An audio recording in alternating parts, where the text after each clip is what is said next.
La réduction proposée de l'immigration temporaire est d'une part insuffisante et risque fort de ne pas avoir les effets souhaités.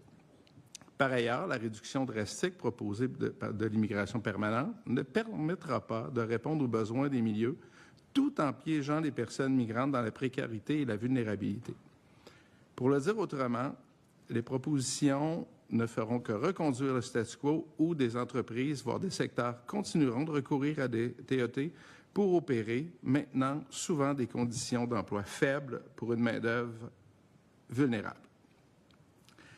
Certains proposent même un lien entre le recours important aux travailleurs étrangers temporaires et les retards en productivité au Québec. Il peut être, en effet, tentant de conclure ainsi, mais dans les faits, qu'en aurait-il été si cette main-d'œuvre n'avait pas été présente dans les dernières années? Combien de postes seraient demeurés vacants?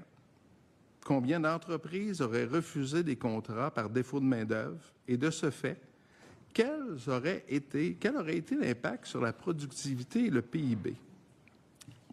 Nous ne le savons pas. Il reste que pour les personnes migrantes temporaires, elles restent toujours très vulnérables et précaires, et c'est une situation que nous devons ensemble changer.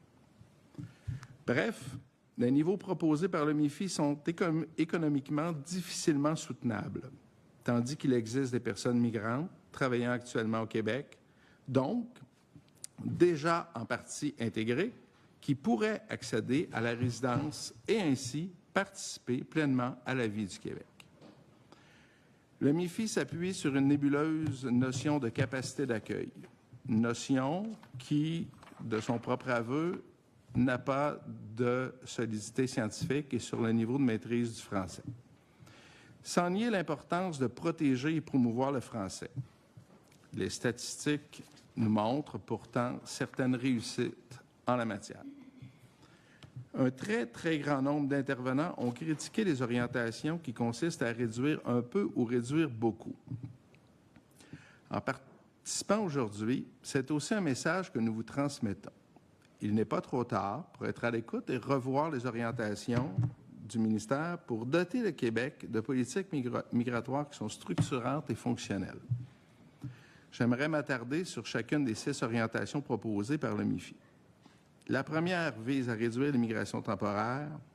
Bien, nous approuvons l'idée, mais elle ne peut être prise isolément. Quand on regarde ce qui est proposé, une réduction d'environ 13 % sur 3 années, c'est bien insuffisant pour renverser la tendance soulevée.